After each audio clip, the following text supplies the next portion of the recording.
À l'époque où les safaris étaient synonymes de chasse pour quelques privilégiés, il fallait plusieurs semaines pour rallier l'Amérique du Sud depuis l'Europe. Désormais, cela prend à peine une journée en avion. Notre voyage nous emmène dans le nord du continent, vers un animal aux dimensions colossales et à la force herculéenne. La Guyane est connue pour ses eaux abondantes. C'est dans les rivières que vit l'imposant anaconda.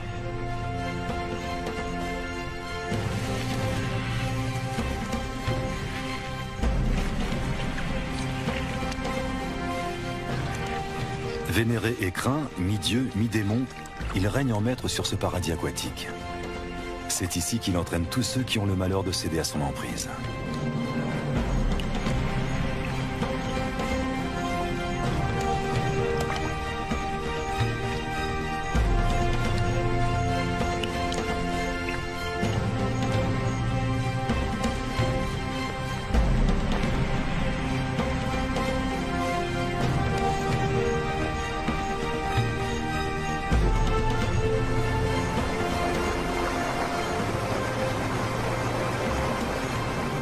L'eau est l'élément essentiel de son habitat.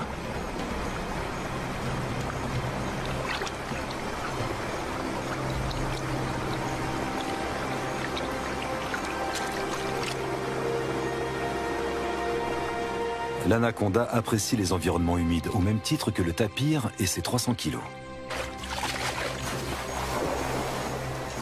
Et le caïman noir qui mesure jusqu'à 7 mètres de long.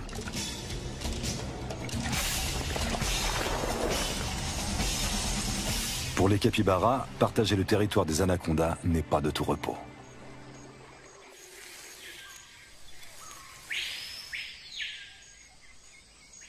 Lutz Dierksen est biologiste. Il est fasciné par les serpents constricteurs. Même s'ils ne sont pas venimeux, cela ne les empêche pas de mordre. Le boa arc-en-ciel, lui, vit dans la forêt, au milieu des feuilles et des broussailles.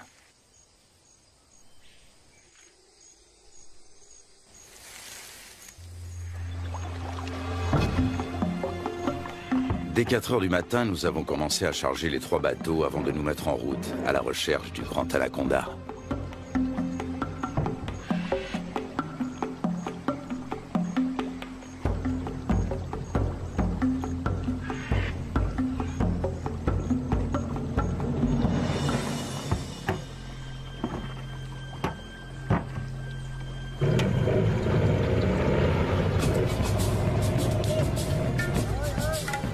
Notre équipe se compose de Lutz Dierksen, de 9 accompagnateurs et de 3 caméramens.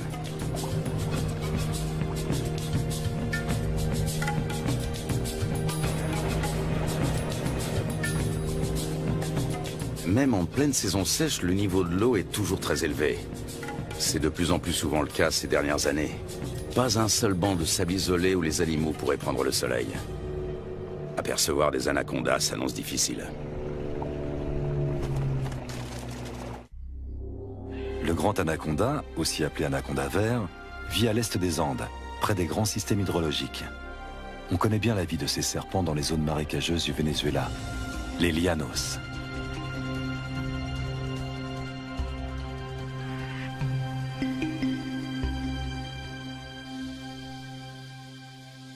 Là-bas, les anacondas mesurent rarement plus de 4,5 mètres de long. Leur proie préférée, ce sont les capybaras, les plus grands rongeurs au monde dont les dimensions peuvent atteindre celles d'un chien berger.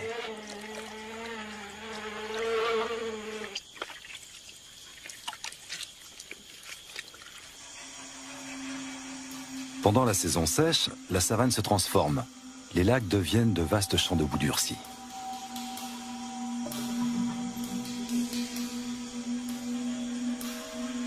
Difficile pour un anaconda de plus de 4 mètres de trouver un point d'humidité qui lui permettra de supporter la chaleur.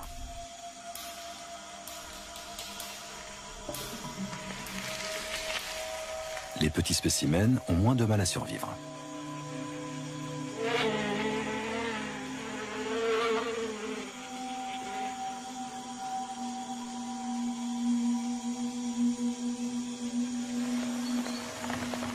Début avril, la saison sèche touche à sa fin et les premières gouttes d'eau se transforment vite en pluie torrentielle.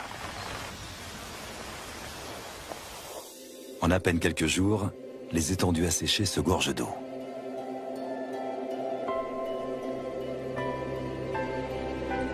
L'anaconda retrouve enfin son élément de prédilection.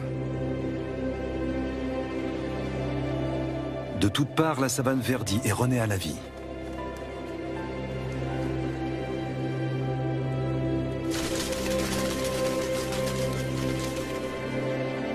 Les anacondas qui vivent au bord du fleuve sont différents de leurs congénères de la savane. Ils peuvent mesurer jusqu'à 9 mètres de long. Contrairement à leurs congénères vénézuéliens, on sait très peu de choses sur leur mode de vie.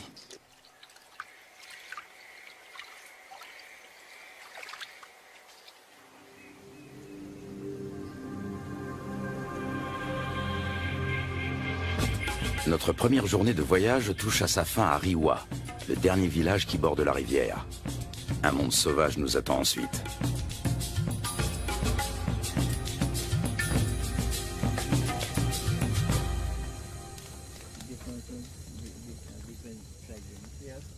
À la lueur du feu de camp, un vieux chasseur nous raconte la légende du matapi.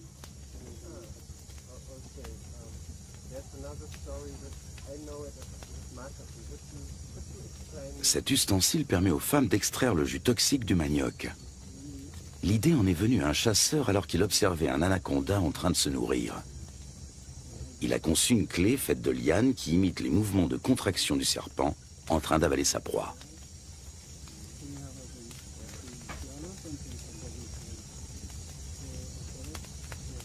Fascinant.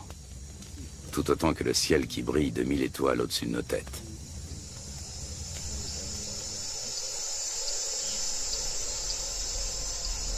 Le grand anaconda appartient à la famille des Boidae. Il tue en enroulant étroitement son corps musculeux autour de ses victimes jusqu'à ce qu'elles meurent étouffées. Ses dents sont orientées vers l'arrière, ce qui lui permet de la maintenir, sans toutefois la découper. Il n'a donc pas d'autre choix que de l'engloutir en une seule fois.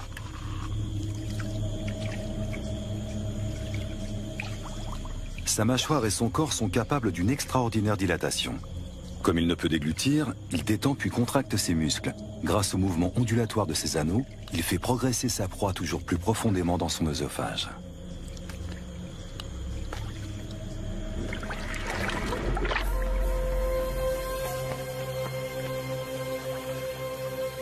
Un groupe de becs en ciseaux prend son envol dans la lumière du petit matin.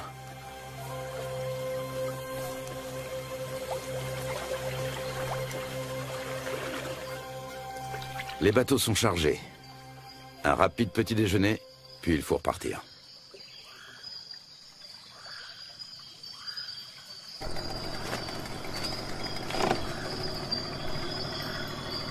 Encore 3 longues journées de bateau nous attendent.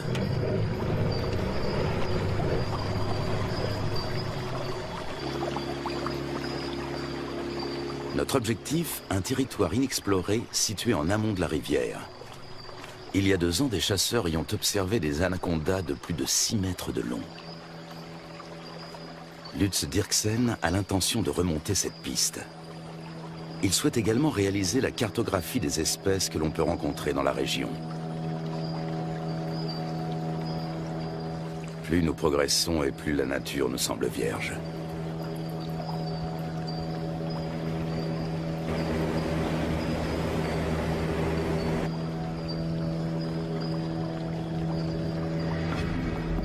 Avec un tel niveau d'eau, les caïmans noirs ont bien du mal à trouver un endroit où se prélasser. Les plus gros spécimens, eux, ont trouvé leur place au soleil.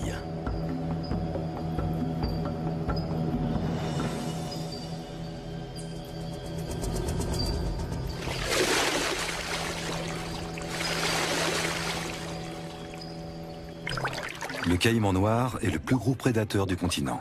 Ses mensurations, 7 mètres de long pour 100 kilos. Des écailles viennent agrémenter sa tête et son dos.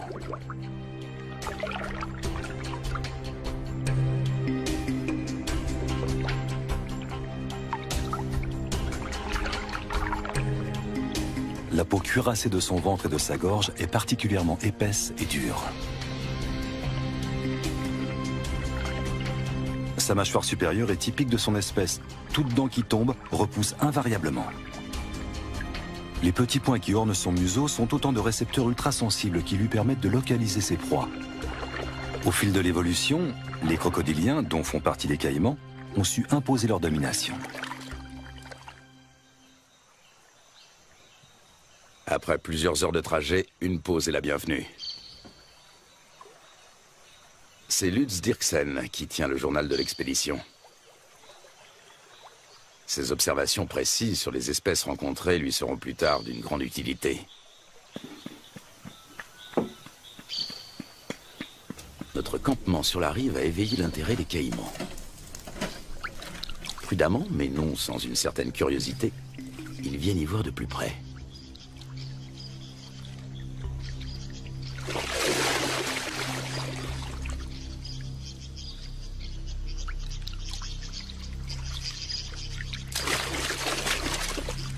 Une mesure d'intimidation s'impose.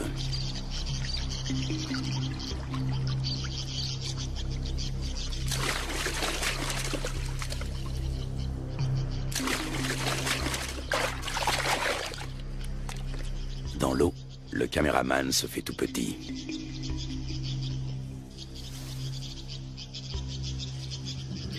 La bête est encore loin. Comment l'attirer sur un banc de sable pour mieux l'observer? La prudence est de mise. Le caïman commence par suivre le comportement des vautours. Une fois sûr qu'aucun danger ne menace, il vient récupérer les restes de repas que nous avons disposés en guise d'appât.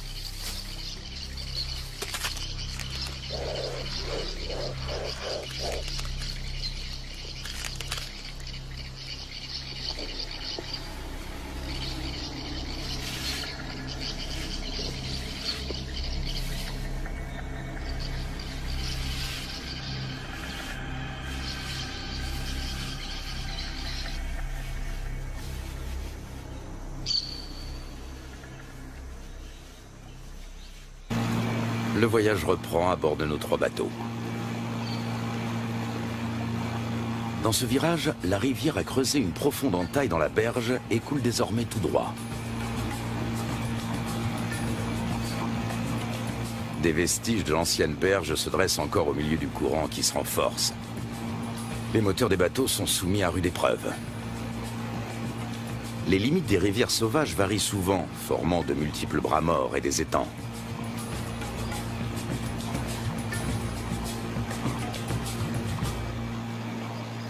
L'après-midi suivant, nous croisons une famille d'otaries géantes. Les Indiens les attirent grâce à un cri bien particulier.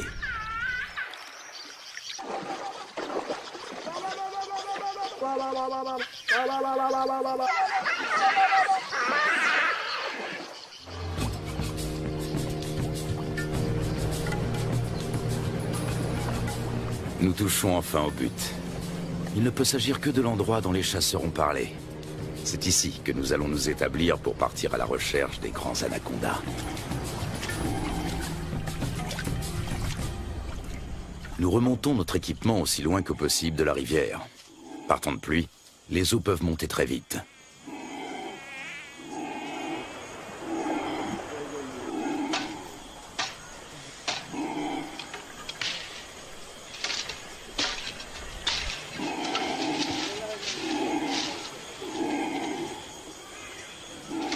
Sous les cris de protestation des singes hurleurs, nous installons 4 bâches imperméables.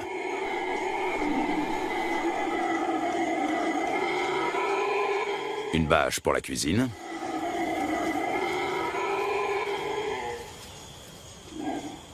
Une pour l'équipement de tournage. Et 2 pour nos hamacs. Nous savons que les serpents et les scorpions aiment se glisser dans les poches et les bottes des hommes.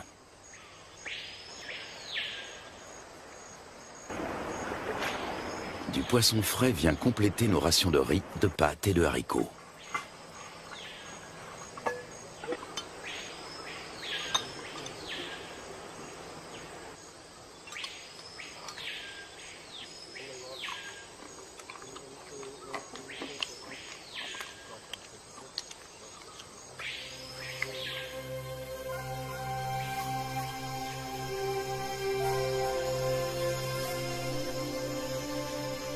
Nous sommes en route depuis maintenant plusieurs heures. En raison des fortes précipitations, les eaux sont encore très hautes, au point que les branches gênent notre progression. Les animaux n'ont pas besoin de venir à la rivière pour trouver de l'eau.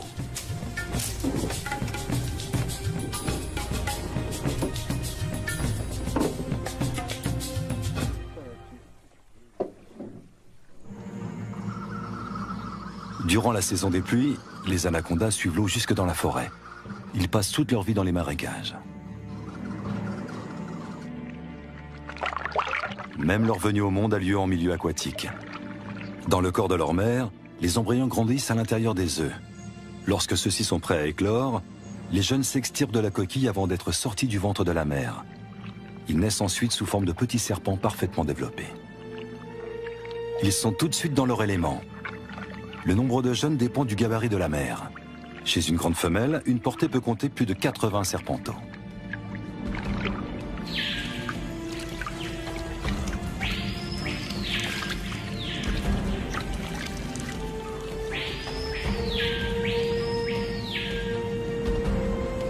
Selon les légendes indiennes, les petits dévoreraient leur mère.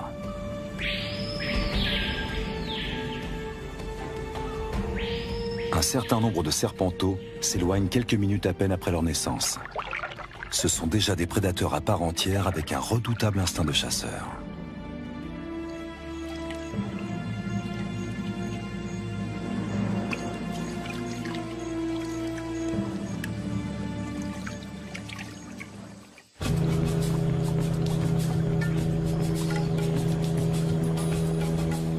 Pour son bain de soleil, cette iguane a choisi une souche d'arbre.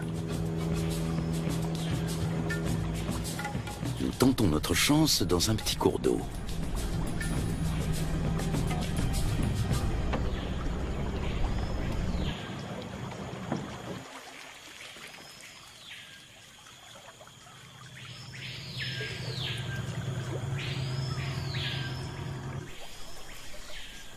Aux aguets, notre capitaine a repéré un mouvement et attrapé le responsable.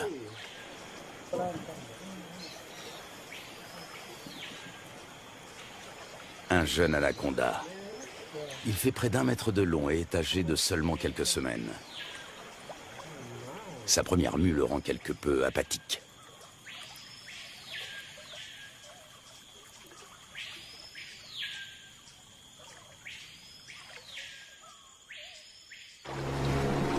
De retour à bord du bateau, le soleil se fait brûlant. La saison sèche semble enfin arriver. Il faudra toutefois attendre plusieurs jours pour que le niveau des eaux baisse.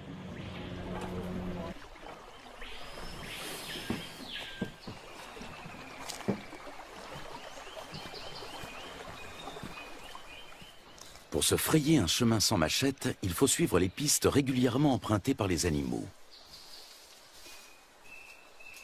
Voici un boa constrictor.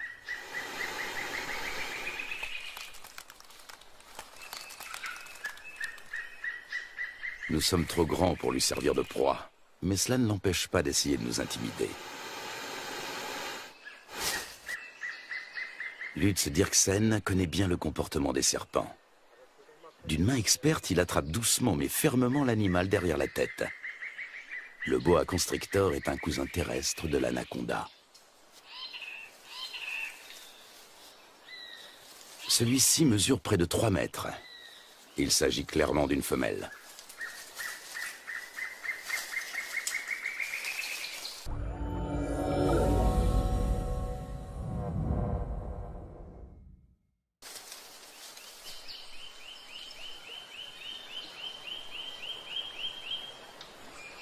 Encore un jeune anaconda.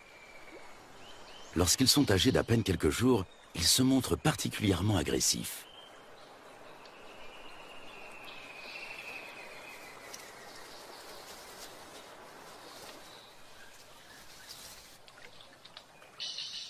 De retour au camp, Lutz Dirksen complète son journal.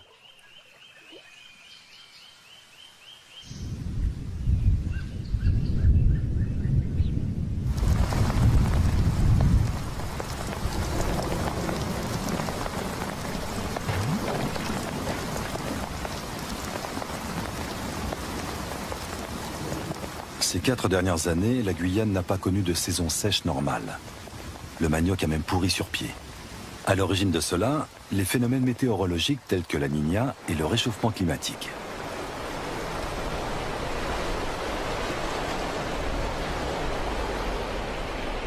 Des pluies torrentielles viennent grossir les cours d'eau. En quelques heures à peine, le niveau peut monter de plusieurs mètres.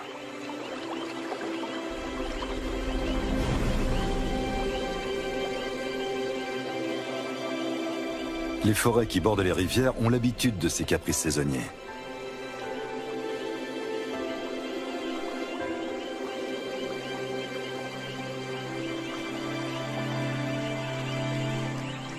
Les caïmans suivent eux aussi l'eau dans la forêt.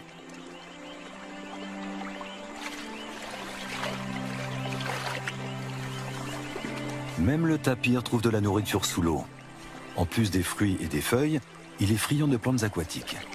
Il faut dire que dans l'ombre des sous-bois, ce gros ongulé peine à trouver de quoi se nourrir correctement.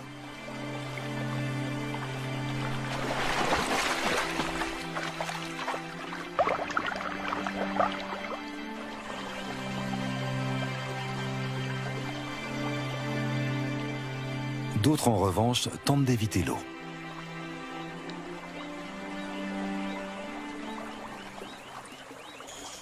Au beau milieu de la nuit, le niveau d'eau a encore subitement monté de plus de 3 mètres.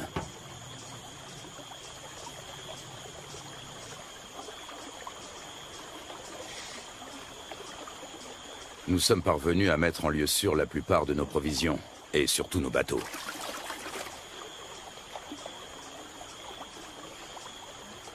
Il faut dresser maintenant le bilan des dommages.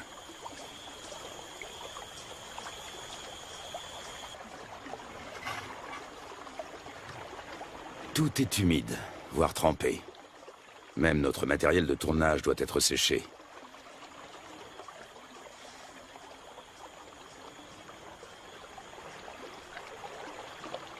Continuer ou faire demi-tour? Telle est la question. Si nous voulons rester, il nous faut un campement en amont des cascades. À condition de venir à bout de celle-ci.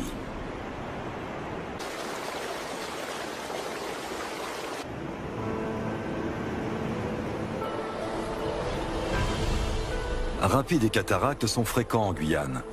Ils forment un habitat aquatique à part.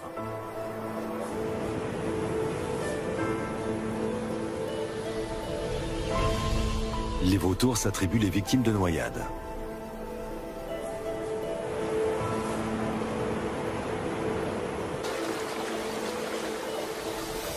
Dans les zones plus paisibles, les hérons se régalent d'escargots et de petits poissons.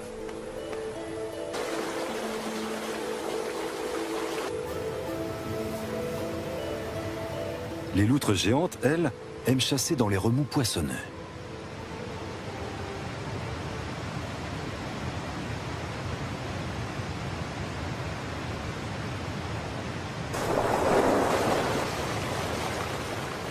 C'est là également que l'oiseau serpent vient pêcher de petits silures.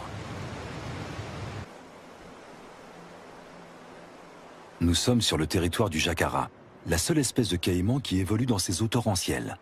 Il est nettement plus petit que le caïman noir.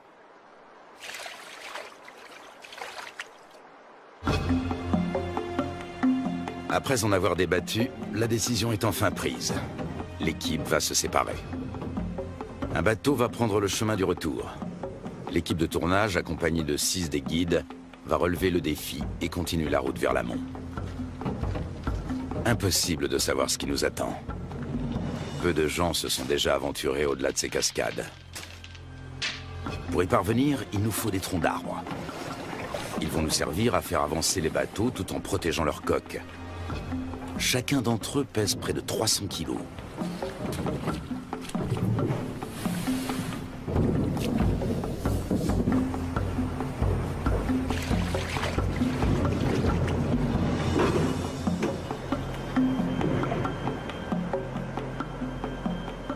Lutz Dirksen repère un cousin de l'anaconda.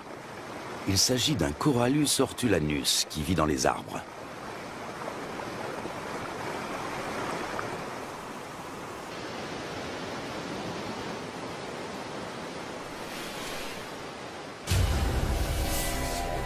Ce boa de couleur verte est connu pour son agressivité, mais fort heureusement, il n'est pas venimeux.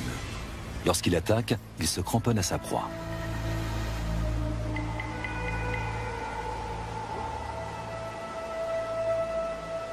Au niveau de sa lèvre supérieure, on distingue ses fossettes sensorielles.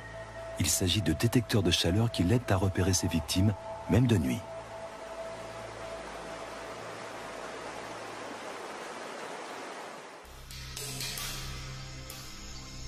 L'anaconda aussi s'oriente grâce à la chaleur corporelle dégagée par ses proies lors de la chasse.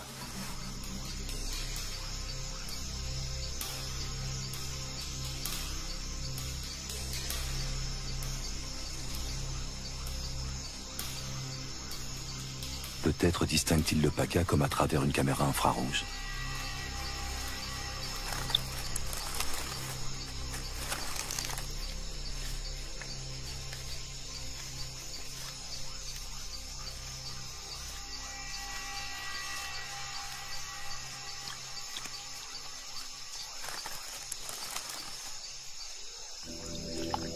Le plus souvent, l'anaconda chasse en restant immobile sous l'eau, attendant qu'une proie arrive à sa portée.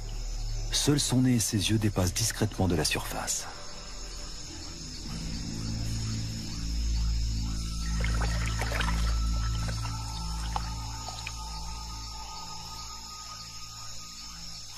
Avec sa langue fourchue, il détecte la moindre odeur.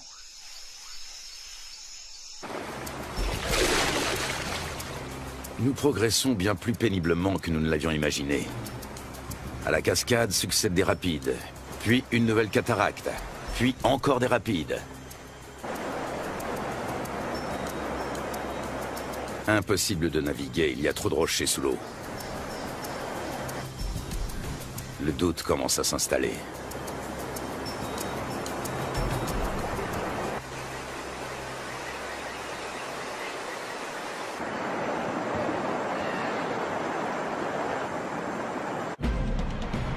Dans le cours supérieur, les eaux sont particulièrement impétueuses.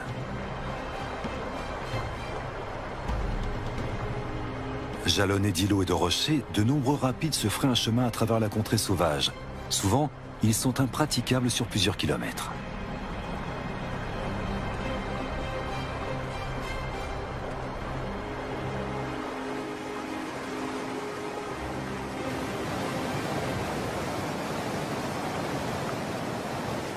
Les jacaras ont compris que les poissons leur tombent directement dans la gueule pour peu qu'ils se placent au bon endroit.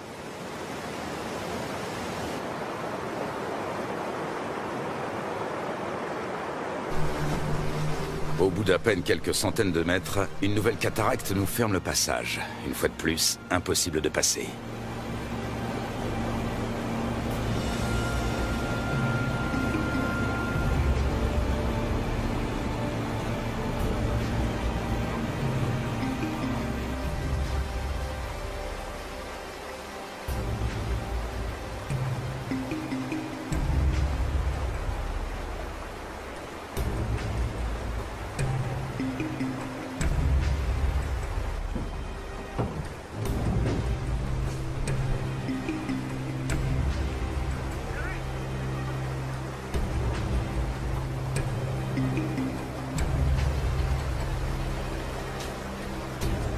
Nous progressons lentement.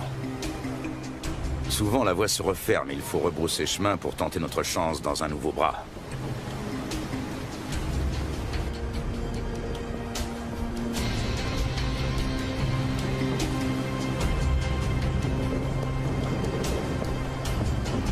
Il nous aura fallu une journée entière pour parcourir 500 mètres.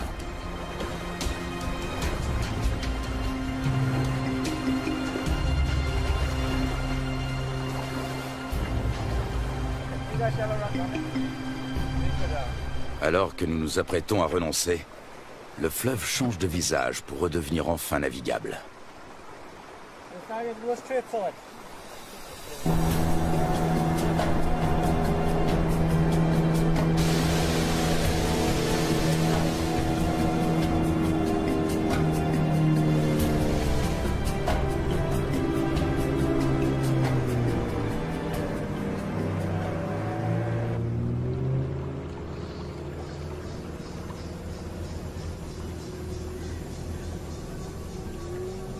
Devant nous, la rivière se dédouble. Un monde intact nous attend.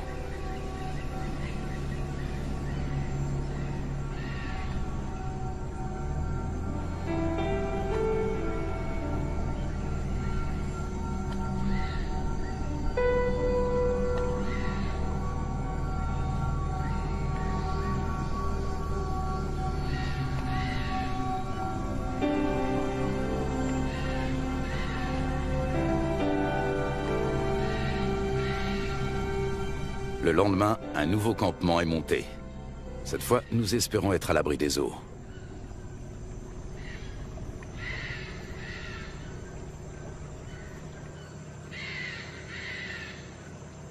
Non loin de notre campement, nous tombons sur un groupe de capybaras. L'un d'entre eux arbore sur le flanc une tache rougeâtre qui ressemble fort à une morsure fraîche.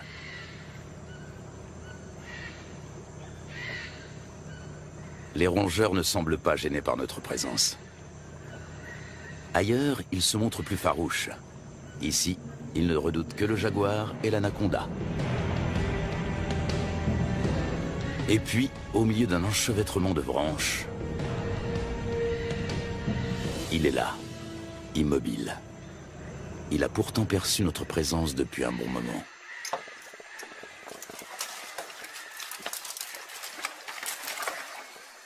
Impossible de l'approcher. Mais Lutz Dirksen sait que l'anaconda n'est pas du genre à fuir bien loin. Il retente sa chance. Une prise solide au niveau de la tête, une autre à l'endroit le plus large du corps, et le serpent ne peut plus lui échapper.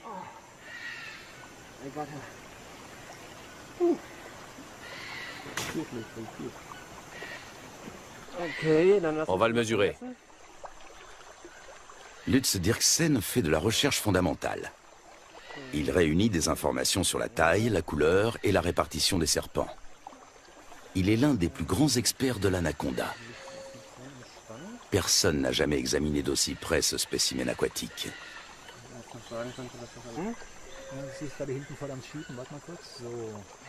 La taille de la tête permet de déterminer l'âge. Plus la tête est importante comparée au corps, et plus le serpent est vieux. À présent, Lutz va déterminer son sexe.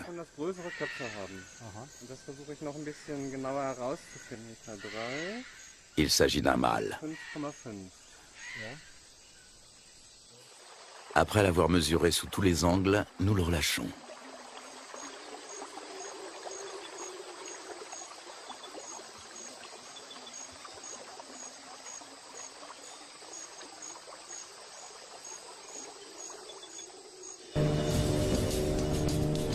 Les jours suivants, notre quête d'un spécimen de grande taille se poursuit.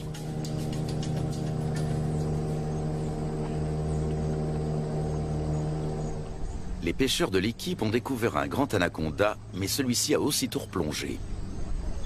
De toute évidence, il est toujours dans les environs.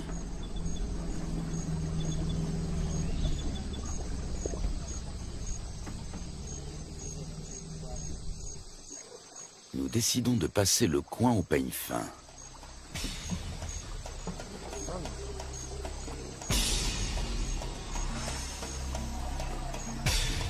Et nous parvenons à rattraper le fuyard.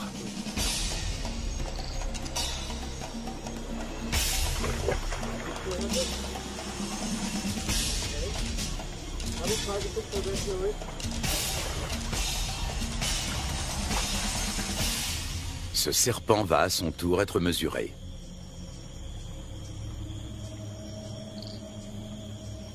Encore un mâle. 3,30 m de long. Les anacondas mâles sont bien loin d'atteindre la taille des femelles. Ils dépassent rarement les 3 mètres, tandis que les femelles qui vivent dans les rivières peuvent atteindre 9 mètres.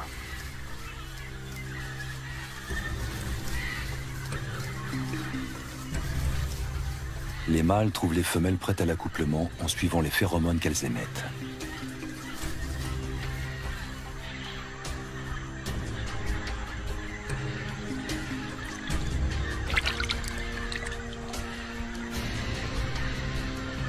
Il leur faut parfois suivre la piste sur de nombreux kilomètres.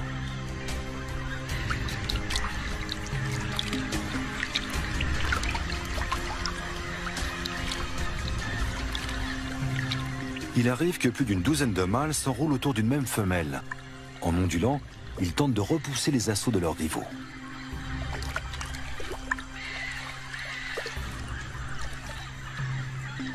La femelle s'accouple ainsi avec plusieurs mâles.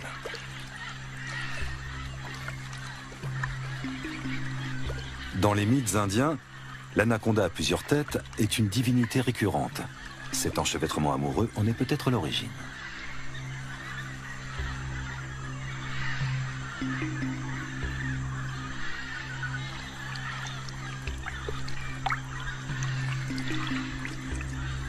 L'accouplement peut durer jusqu'à 4 semaines.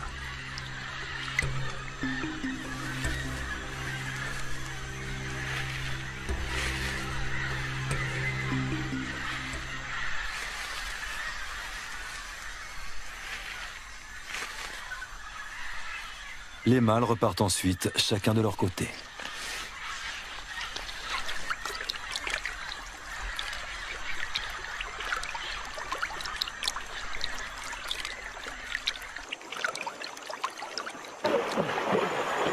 Soudain, nous faisons une découverte de taille. Un serpent géant tout près de la rive.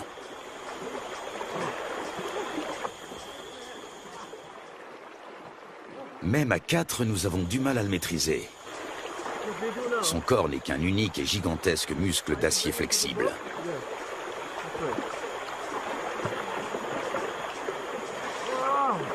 Il doit avoisiner les 200 kilos. Il s'agit d'une femelle.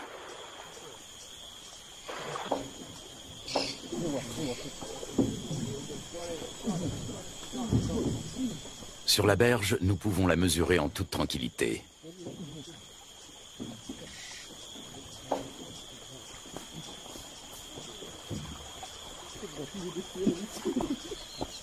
Un sac sur la tête devrait la calmer. Un moyen qui a fait ses preuves.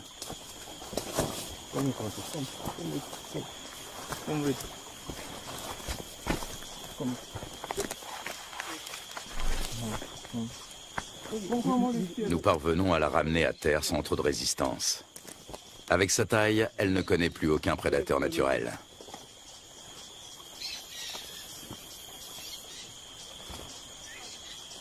Certes, elle n'est pas venimeuse, mais elle sait se défendre.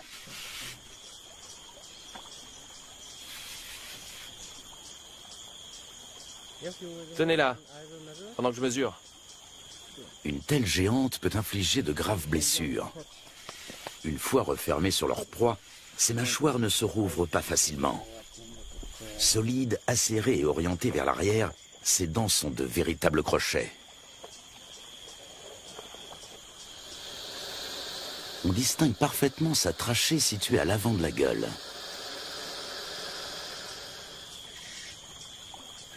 Elle lui permet de respirer pendant qu'elle avale lentement ses victimes.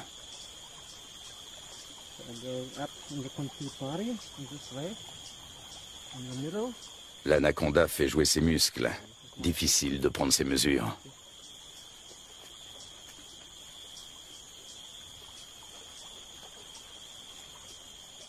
Cette femelle est nettement plus imposante que tous les autres anacondas que nous avons rencontrés au cours de notre voyage.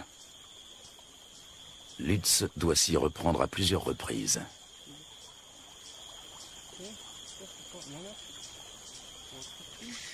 « 4,50 m.